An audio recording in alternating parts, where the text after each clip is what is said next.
शिव कृपा, शंकर की उदारता, विश्वास, आग, पाप, सांप और चौथे नंबर पर है, जम के बोलो जरा, रोग। रोग अगर छोटा सा भी है तो पहले डॉक्टर को दिखाओ, विद्वान डॉक्टर से चर्चा करिए, उससे मिलिए, उससे बात करिए, फिर बाबा के ऊपर छोड़िए। औषधि लेना है, डॉक्टर की दवाई लेना है, खाना है, साथ में बाबा का चढ़ाया हुआ जल प्रसाद अवश्य ग्रहण करें और बाबा से विनय करें। हम ये कभी नहीं कहते कि आप डॉक्टर को ना दिखाओ, जांच भी कराओ, सारी रिपोर्टें भी लाओ, पर साथ में भगवत भजन। एक पत्र आया है जिसमें ये एरन हॉस्पिटल एवं प्रसूति गृह महाराज शास्त्री नगर में नीमच का। अब ये देखिए पत्र को, मेरेखा बगेरवाल, मंसूर नयापुरा रोड, मेरा मोबाइल नंबर ये है, मोबाइल नंबर भी उन्होंने लिखा है। भोलेनाथ के रुद्राक्ष का जल का क्या बखान करूं गुरुदेव। मैं मेरे पापा के बारे में कुछ बताना चाहती हूँ। मेरे पापा को अचानक बाथरूम बंद हो गया, नीमच के एरन हॉस्पिटल में उनको जांच कराई गई और जांच कराने के बाद ऑपरेशन का बोला गया। ऑपरेशन की तैयारी के लिए 3 दिन हमने मांगे और हम उस बीच में कुबरेश्वर धाम पहुंच गए। वहां से रुद्राक्ष मांग कर लाए, उस रुद्राक्ष को पानी में गलाकर शिव जी को चढ़ाकर उसका जल पिलाना चालू करा। 3 दिन बाद हम वापिस हॉस्पिटल में पहुंचे। 13/7/2022 को वापिस सोनोग्राफी करवाई तो डॉक्टर साहब ने कह दिया अब इनके ऑपरेशन की जरूरत नहीं है, इनकी नली ठीक हो चुकी है। ये रिपोर्ट भी मैं पीछे लगा रही हूँ, पीछे रिपोर्ट भी लगाई गई। ये शिव है, ये शंकर है, ये औघड़ी है। ये सारी जांचें, सारी रिपोर्टें उसने लगाई। औघड़ी है वो, दयालु है, दातार है।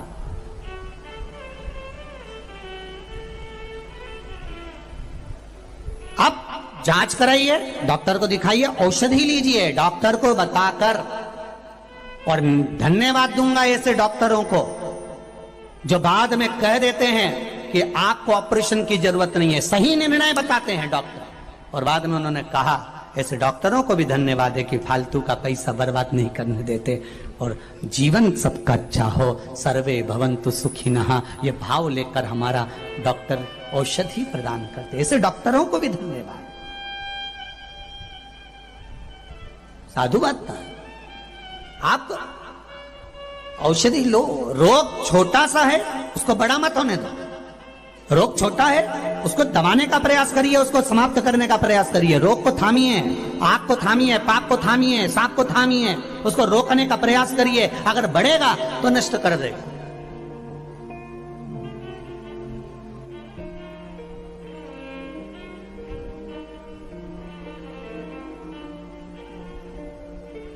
पर रोग के लिए भी शिव महापुराण कथा कह रही है कि सलाहकार अच्छा रखना। जिसको बताओ उसको ये नहीं तो कई निर्णय निकलते हैं, साहब नहीं साहब तुम्हारा पांव में मोच खा गया तो मालिश कर दो जम के। हो मालिश करे तो मालूम पड़े बापड़ा ने 14 साल तक नहीं उठी नहीं पड़ा, वो ऐसी मालिश हो। नहीं साहब अगर मोच आया है थोड़ा अपन डॉक्टर को दिखा ले, कहीं नस मस तो गड़बड़ नहीं हो गई, एक आध कहीं टूट फूट तो नहीं गई, दिखाए डॉक्टर को। ऐसा नहीं कि नहीं दिखा। शिव पुराण कर रही है, भगवान शंकर की कथा कर रही है। ये 4 से अगर हम ध्यान लगाकर उसको रोकने का प्रयास करेंगे तो हमारे जीवन की सार्थकता होगी। आगे वर्णन आया पाप कर्म को रोकने का प्रयास, जो वर्णन किया गया। माता पार्वती जी ने जो अपने पुत्र को कहा षडानंद कार्तिकेय को कि जाओ और तुम जाकर तारकासुर का संहार कर दो। तारकासुर के 3 बेटे थे, तारकाक्ष, विदुम्माली और कमलाक्ष।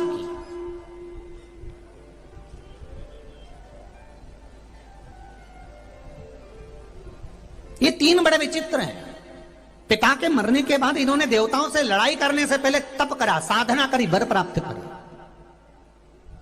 चतुरता देखिए इनकी, विद्वत्ता देखिए इनकी विद्वत्ता कितनी प्रबल होगी कि युद्ध करने से पहले ये तप कर रहे हैं और भगवान से वर प्राप्त कर रहे हैं। इन राक्षसों से हमको भी सीखना चाहिए कि हम जिस कार्य में उतर रहे हैं पहले उसका पूरा ज्ञान हमको होना चाहिए।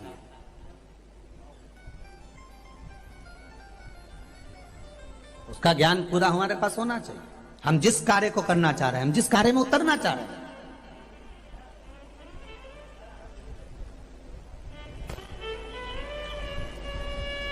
कई लोगों की आदत रहती है उसको मालूम ना सालूम और उतर ही गया।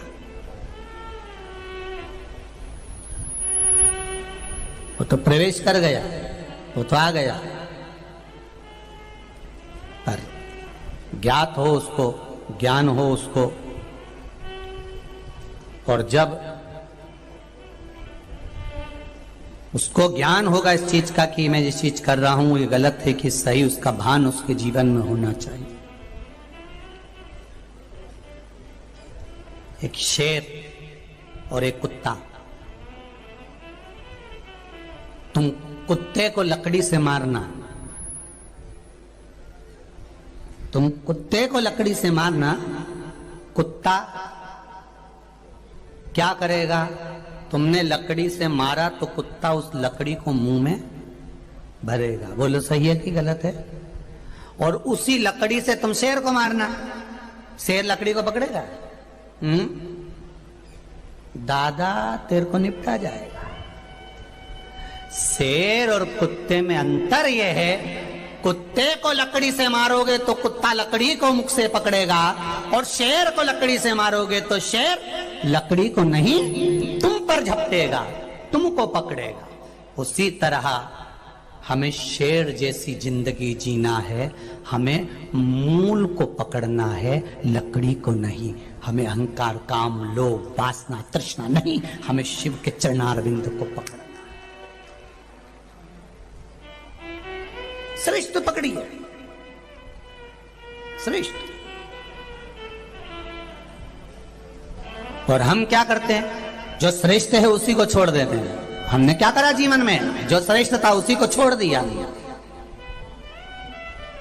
और जो बेकार था, जो किसी काम का नहीं था, उसको पकड़ने का प्रयास करा हमने। जो हमारे काम का भी नहीं रहा, पकड़ा। परिवार, कुटुंब, कबीला, नाता, रिश्ता, ये सब पकड़ा हमने, बहुत ढेर लगाया।